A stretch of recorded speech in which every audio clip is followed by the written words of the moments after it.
بسم اللہ الرحمن الرحیم۔ بنی اسرائیل کے زمانے میں ایک مرتبہ قحط پڑ گیا۔ مدتوں سے بارش نہیں ہو رہی تھی۔ لوگ حضرت موسیٰ علیہ السلام کے پاس گئے اور عرض کیا، اے کلیم اللہ تعالیٰ سے دعا فرمائیں کہ بارش نازل فرمائے۔ چنانچہ حضرت موسیٰ علیہ السلام نے اپنی قوم کو ہمراہ لیا اور بستی سے باہر دعا کے لیے آ گئے۔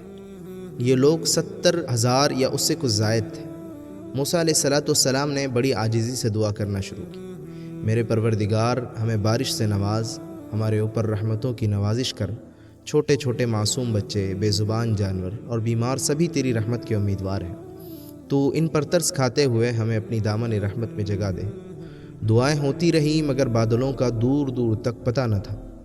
سورج کی تپش اور تیز ہو گئی۔ حضرت موسیٰ علیہ السلام کو بڑا تعجب ہوا۔ اللہ تعالیٰ سے دعا کے قبول نہ ہونے کی وجہ پوچھی تو وحی نازل ہوئی، تمہارے درمیان ایک ایسا شخص ہے جو گزشتہ 40 سالوں سے مسلسل میری نافرمانی کر رہا ہے اور گناہوں پر مصر ہے۔ اے موسیٰ، آپ لوگوں میں اعلان کر دیں کہ وہ نکل جائیں، کیونکہ اس آدمی کی وجہ سے بارش رکی ہوئی ہے اور جب تک وہ باہر نہیں نکلتا بارش نہیں ہوگی۔ حضرت موسیٰ علیہ السلام نے عرض کی، باری تعالیٰ، میں کمزور سا بندہ، میری آواز بھی ضعیف ہے، یہ لوگ 70,000 یا اس سے بھی زیادہ ہیں، میں ان تک اپنی آواز کیسے پہنچاؤں؟ جواب ملا، تیرا کام آواز دینا ہے، پہنچانا ہمارا کام ہے۔ حضرت موسیٰ علیہ السلام نے اپنی قوم کو آواز دی اور کہا، اے رب کے گنہگار اور نافرمان بندے، جو گزشتہ 40 سال سے اپنے رب کو ناراض کر رہا ہے اور اس کو دعوت مبارزت دے رہا ہے، لوگوں میں سے باہر آ جا، تیرے ہی کالے کرتوتوں کی پاداش میں ہم باران رحمت سے محروم ہیں۔ اس گنہگار بندے نے اپنے دائیں بائیں دیکھا، کوئی بھی اپنی جگہ سے نہ ہلا۔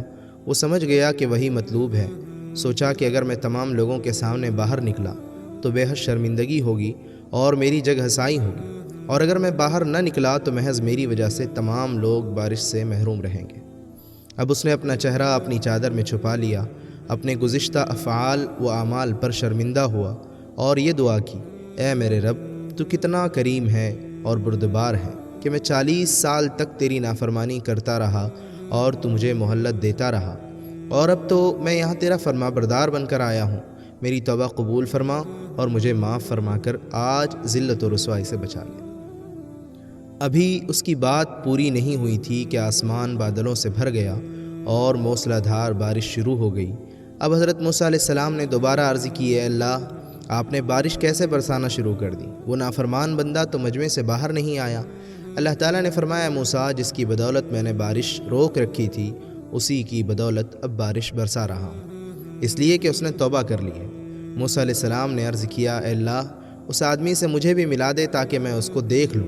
فرمایا، اے موسیٰ، میں نے اس کو اس وقت رسوا اور خوار نہیں کیا جب وہ میری نافرمانی کرتا رہا، اور اب جب کہ وہ میرا مطیع اور فرما بردار بن چکا ہے تو اسے کیسے شرمندہ اور رسوا کروں؟ تیری عطاؤں کے سامنے میری خطائیں کچھ بھی نہیں، جتنی ملی یا رب وہ سزائیں کچھ بھی نہیں۔